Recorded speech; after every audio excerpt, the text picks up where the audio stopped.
everyone, and welcome to the Transgender Show. I'm your host, Emily. I'm very excited tonight to welcome to the show Marla Alpert. Marla is a seasoned actor and singer, having performed in the national tours of Jekyll and Hyde and Ragtime, as well as the national Yiddish theater Folksbien's The Sorceress, and in over a dozen regional shows throughout the country. She is also the host of her own podcast about legendary Broadway flops, Flop of the Heap, and is a regular content creator on TikTok advocating for transgender representation in media and sharing her journey to reclaim her space in the theater industry while transitioning. Everybody, welcome to the show, Marla. Hi, everybody. I'm Marla. I really need like a catchphrase for these things where I'm like, I just, have something smart and witty that I come up with every time that everyone loves. But I think I start every single video I do with, okay, so maybe that's my catchphrase. Okay, so starting off, how do you identify and what are your pronouns? So I identify as trans femme, non-binary, and my pronouns are she, her, they, and them. Great. Jumping into your story with my favorite question, how did you choose your name? So I went through a number of choices with friends.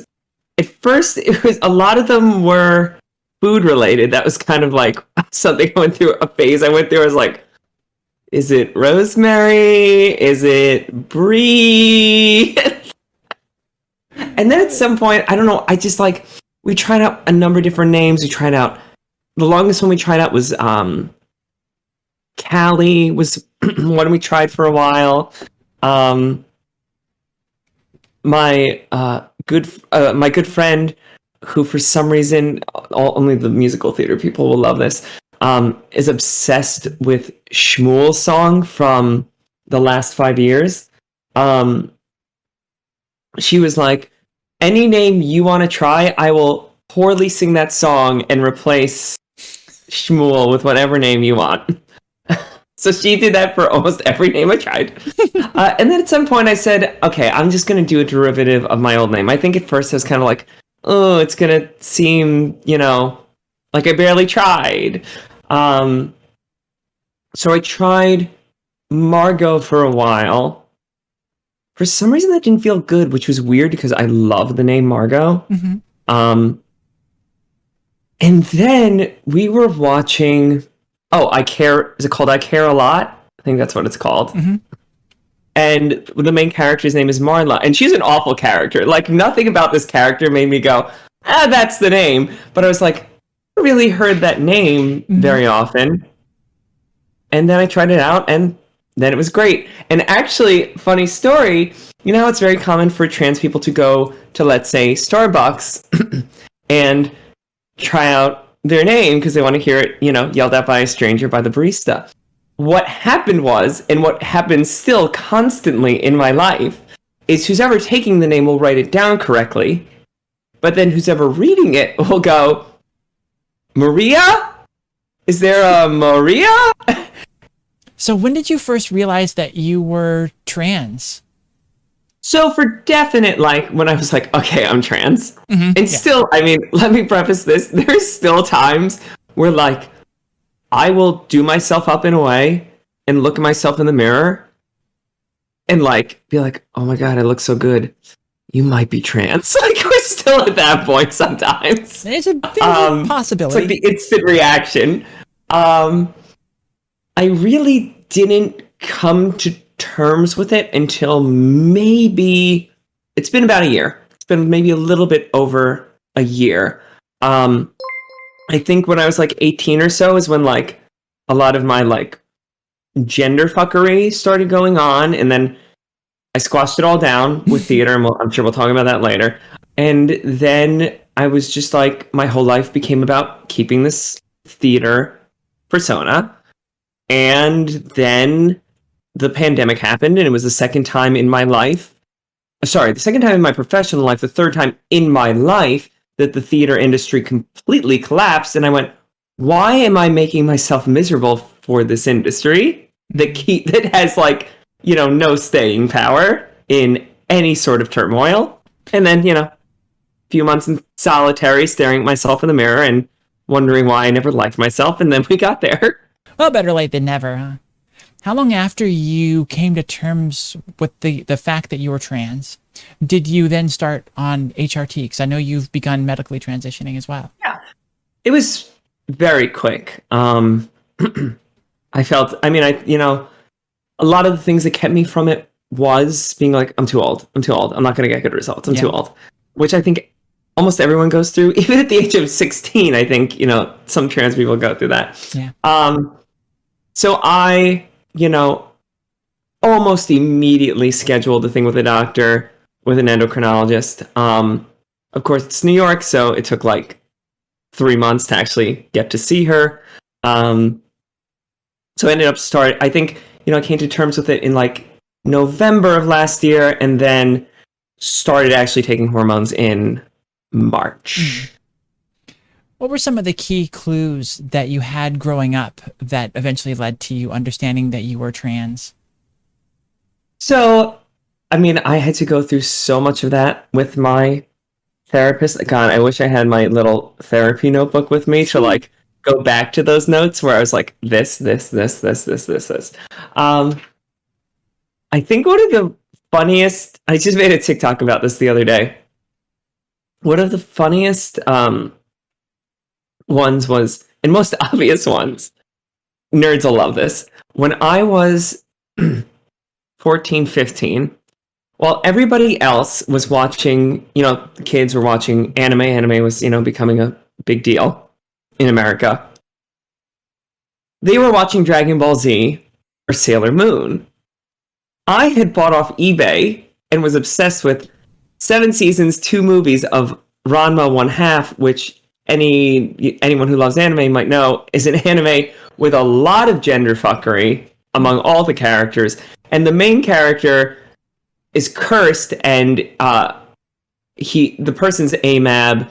If they're splashed with cold water, they become a girl. If they're splashed with hot water, they become a boy again. And I love that. That should have been the clearest answer for me. 18 or so, I became obsessed with the musical Taboo. There's trans-ish characters, but, it's more about gender bending and Boy George and all that.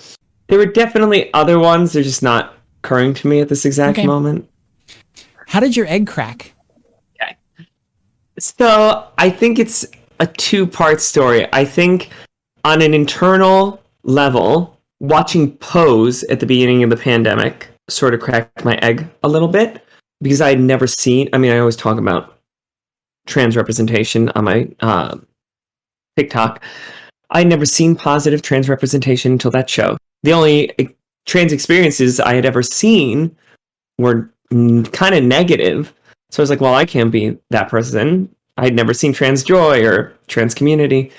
And then I saw Pose, and I wept like a baby after the first episode, and I couldn't watch it for like 2 or 3 months. And then when I started, being alone with myself, my partner was always here, but, staring at myself in the mirror during the pandemic for hours going, why have I always disliked myself?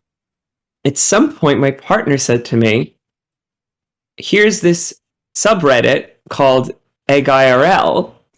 And I went there and I looked at all the memes. I was like, I have thought every single one of these things in my head at some point. There has to be a reason for this. And that's kind of what sent me down the rabbit hole of, oh shit. So at that point, did you have a particular role model or confidant that you could kind of lean on or look to?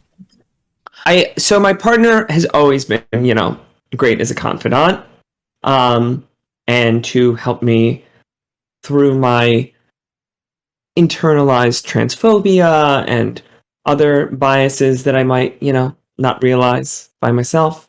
So she was there in that case. On a slightly, I don't want to say lesser, because they were very important. I have a good friend, I hope they're watching, Turner, who I had done one of my tours with. And about the time that I started taking HRT, they came out as non-binary and were very open about it and, very big on being visible. And that sort of inspired me. And, they were among the top or the first, like, I don't know, 10 or so people that I told. At some point I was like, hey, like, me too. And I've been on hormones for like 6 weeks.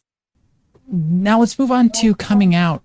How did you do it? Was there a particular method that you used to approach that, or did you try some different methods? Email this person, text this person, and do meetings with these? No, it was mostly full Band-Aid rip. There were a couple people early on who knew. My four like closest friends were told. My partner, of course, knew. Some of our New York friends knew ahead of time. But 98% of people in my life found out when, during Pride Month, I made a post that was, I changed my name, I changed my profile picture, and the post was something along the lines of, feel that beer coming up.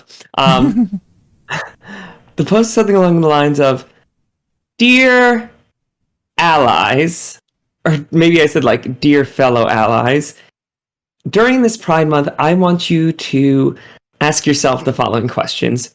Do you actually know anyone who's trans? Do you actually know anyone who's on hormones? Do you actually know anyone who's non-binary? Well, now you do. Now you do. Happy Pride Month. that was the whole message. Did you do anything particular to people you were close to, or did you just point everybody to that link and say, here, go check this out? Yeah, I didn't even all the closest people found out directly, weeks to months in advance. Once that post was up, I kind of went, people find out on their own. What were the most difficult conversations for you to have at that time? I think a lot of them were like around where I was headed, where I was aiming for. Because I didn't know myself. I don't even know that I still know myself, I'm like, I identify as a trans femme non-binary, but every single day, sure enough, someone refers to me as a lady or a woman or whatever, and I've gotten more and more comfortable with it, and I'm like, why is that? We're going to talk to the therapist about that. I'm still looking for that, but, I was sort of wishy-washy on exactly where I was, and at some point, I said, just like everybody else in the world, trans people have no idea what the fuck they're doing. Like everyone has no idea what's going on in the world, like what's going on in their lives. The media points tries to be like, we've always known and we'll always know, and like everything's like so clear cut. And I was like, no, we're literally just like everybody else. We're just trying to survive and figure things out as we go. So do you feel like you've given yourself a lot of space and leeway to explore your identity and find it? Or, are you trying to stick to the gender identity that you've picked? It's a great question. I could definitely give myself more space with it. I mean, let's put it this way. I'm not going to be moving back anymore in the direction that I started. I don't think that's in any way a possibility.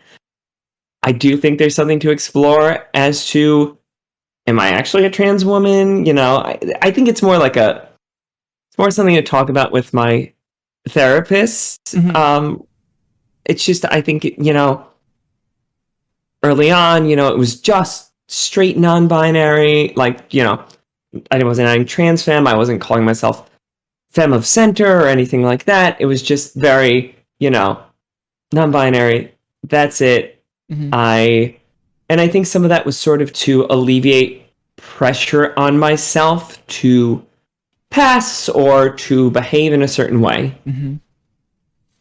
I also like the idea, it was something that I did early on in my transition, of give myself a period of time to not worry about answering questions.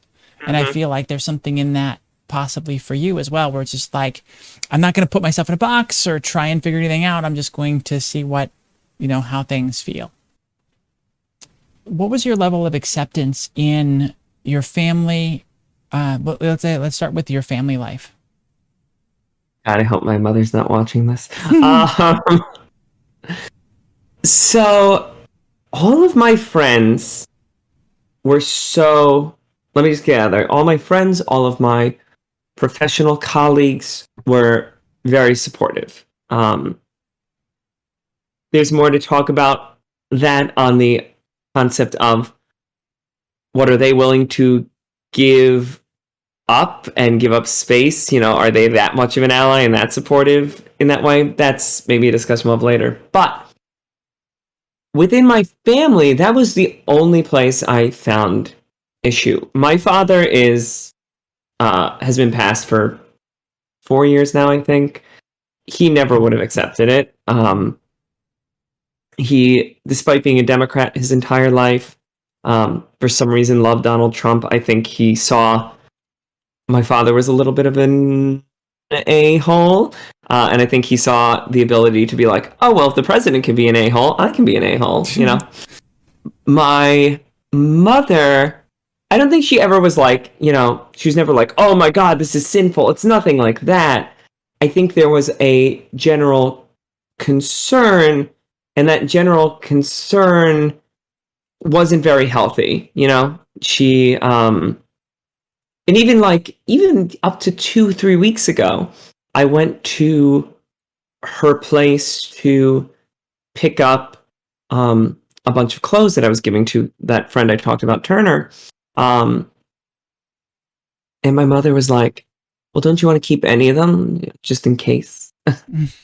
Oh my God, how are we still, here? And she also was very bad about getting my name right. If a phone call with her would be 85% of the naming would be incorrect. And it would be that classic thing of it be like, it's Marla. And her response would be, dead name, this is really hard. Like right back at it, right back to the guilt on me, right back to the being the victim. Yeah. She is now seeing a therapist. So that's going better. Our relationship is going better. My other family, not very big. I don't have a very big family. Her sister, very supportive. Her children, my cousins, haven't said a single goddamn word about it. One of them constantly would reply to my Facebook posts. Now only replies to posts that have nothing to do with my identity. Mm-hmm. I haven't been to any family gatherings, any Jewish holidays or anything like that since. So that is still an up in the air topic. Yeah. That's unfortunate. Yeah. On the flip side of that, one of our favorite questions here is, did you have anybody that supported you that you weren't expecting? Honestly, no one comes to mind. Like everybody was, other than the people that I just mentioned, Mm-hmm. everyone was so supportive. And I mean, there wasn't really anyone who I was expecting any negativeness from. I mean, I'm an actor. You have to imagine most of the people I surround myself with are liberals. Mm-hmm. Did you seek community and other people that were like you? And what was your first experiences in trying to find that? So I don't know if I still don't know that I've found it, honestly. I think I'm very specifically trying to find it within the theater community because that, adds a very different extra layer on the professional level. And it's something, that I want to be able to talk to people about in my community. What I will say, and this isn't, I'm not friends with any of these people. I mean, not in the way that I would love to be, but I did go to the Trans March on Broadway, which was, when was that? The beginning of September. This march against Broadway's shitty behavior towards trans people. And before I went there, I'd had such a different vision of how I was going to approach things professionally and community wise. And then I went to that thing, and it just honestly, it completely changed my entire view. There was this speaker named Ian Field Stewart, and she, so there was a bunch of speaking, a bunch of people in a circle around the speakers, and she offered she created a smaller circle around herself of Black trans people, and then around them a larger circle of white trans people. And she just talked directly to us and was like, you have to support each other, hold space for each other, hold the door open for each other. Like, you are all you have. You have to forget about, the people on the outside of the circle. Like, you have to look out for one another. And I walked away from that just completely changed, ready to be loud and visible and to create space, even if it wasn't for me, for other people in the community. Mm-hmm. But I'm still looking for more trans community. So if you're seeing this and you want to be my friend, and that doesn't mean just my friend on TikTok, let's chat. What does transition look like to you or mean to you? So I think a lot of it is being more comfortable in my skin, being able to find self-love. I think that was something also that cracked me. My partner has a very positive sense of, body and body positivity. And I remember shortly before I actually came out, seeing her in the mirror, checking herself out and like being happy about herself, being like, yeah, I'm rocking it. And I was like, people can do that? Like, people feel that way? So that's like something that, I'm striving for. Some days it's there. Mm-hmm. Some days it's not. On those days when it's not there, what do you do to find your validity in your identity? Well, first I have a little breakdown. Usually I just have to like ride the wave until a little bit like a toddler that exhausts themselves. And I'm like, okay, actually this isn't so bad now. Like, I guess like the little tantrum's over. Uh-huh. You mentioned facial hair. I think that's an extremely common source of dysphoria for a lot of trans people. Do you have any other key dysphoria areas that you're working through? Yes. My jawline, I'm just starting to feel okay about. Actually, I don't think it's that bad. I think it's strong. I think to some extent, being in the field I'm in, and just our whole general concept of femininity and what makes someone femme presenting is so. It's one, white European based, but not even just that. It's like such a smaller, like British and like French and small features, and like I'm a Russian Jew. Like, I don't see people who look, even though I look exactly like my cisgender grandmother. Mm-hmm. I don't see people who look like me in media. So like that creates a certain level of dysphoria because I don't realize that there are cis women with these features. So that's something I have to work about with myself. The other sources of dysphoria, my hairline. I hate pulling my hair back. We're working on that. We got some minoxidil going on in the corners there. Okay. And then the weirdest one that kills me, and it's so funny because I always said it, and everyone was like, "You're crazy." And then I remember posting something. It was such a big mistake to post something on trans passing on Reddit. Someone agreed with me without me, saying it. What is it called? The philtrum, the area between your lip and your nose. Mm-hmm. I'm like, it's a little too long. And now I'm afraid there are like some trans women out there who are like, Oh my god, it's too long. Mine's too long, but like this kills me the most. Huh. The mustache Add area, to the fact that it's in the area that you're already having dysphoria right? about, facial hair, and that's just like a double whammy. Mm-hmm. What have been some of the key fears that you've struggled through during your transition, and how have you got through those? So I think the biggest fear and the reason it took me so long to come to where I am is what's going to happen to my professional life. Um,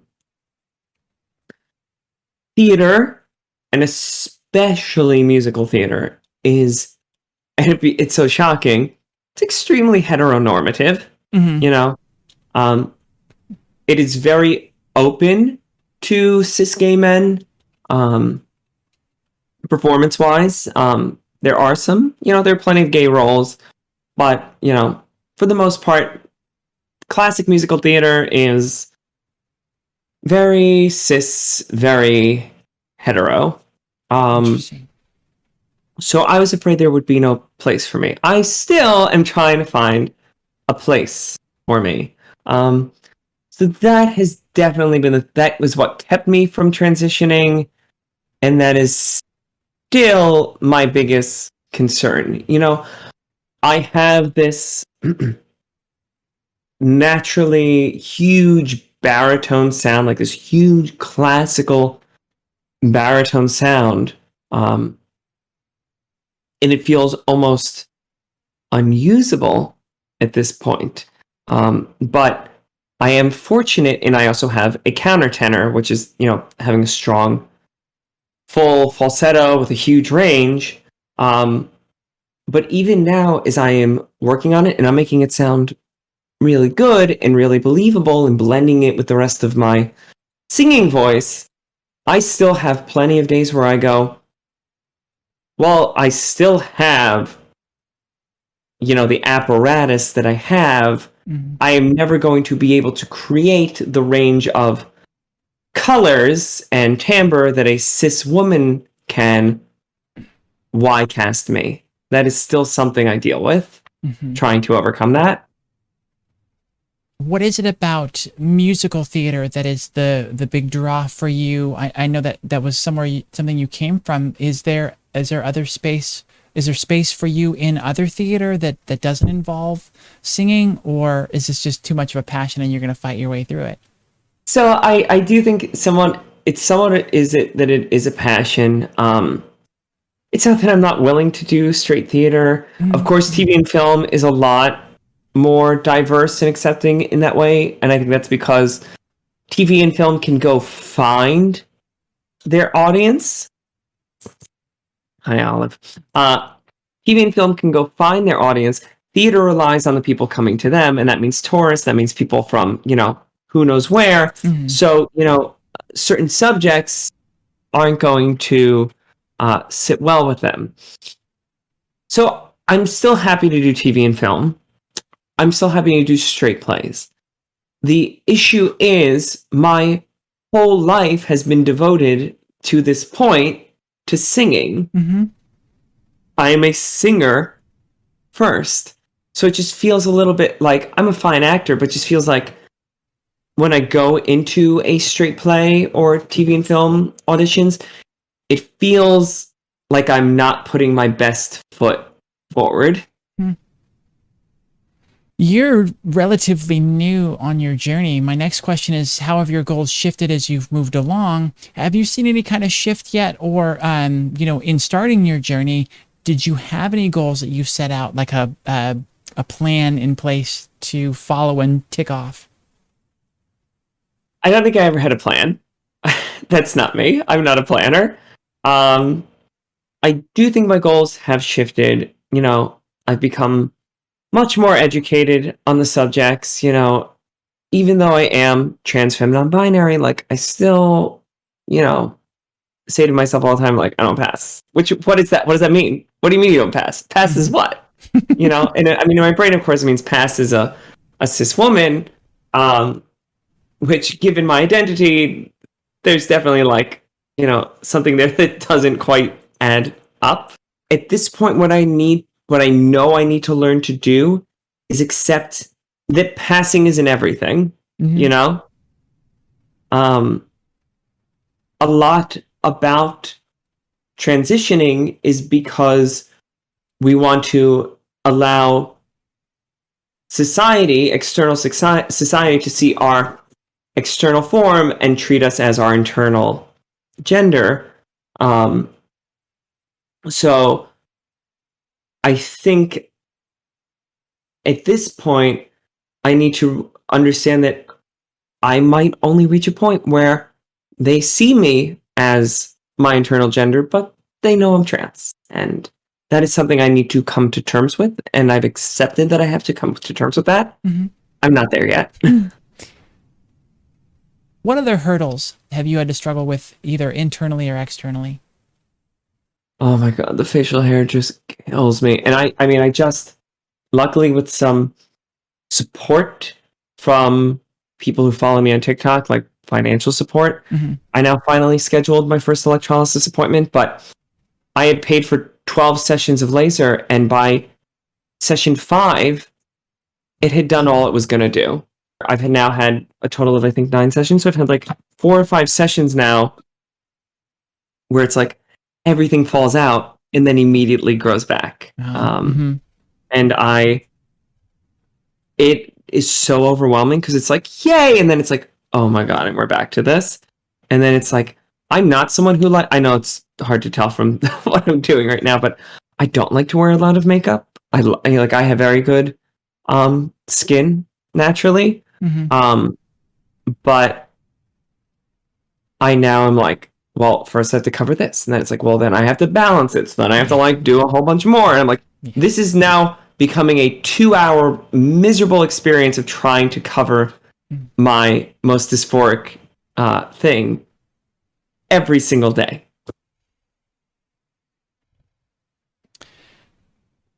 On a more positive note, as we start to wrap up here, is there anything you feel you've been able to accomplish because of your transition? Yeah, I mean, I think I've been... Now, success within myself has been, mostly internal stuff, coming to terms with certain things and loving myself on certain days. But not all. But, ever since I started making myself visible, especially on TikTok, I've been able to help people. I've had a number of people message me either, saying that my videos help them or asking me for specific advice. And that's felt amazing. And that's never something I've ever been able to offer people before in my life. And now I'm finally, experiencing that and feeling great about being an advocate and helping people. And once again, we're back into the am I a trans woman section where I'm like, I'm gonna mama hen the shit out of this. Like, like, come let me help you. Even though I'm new, I guess I have life experience. I don't have that much trans experience, but like, let me lend you what I can. Yeah, I mean, visibility is one of the biggest things that we can lend, and that's something that doesn't often occur to us. Just being out there is something that really helps, and then offering any advice you can, that's great. What is your favorite thing that you've learned as you've moved through your journey so far? Learned. Oh boy. I think it's right back to the learning to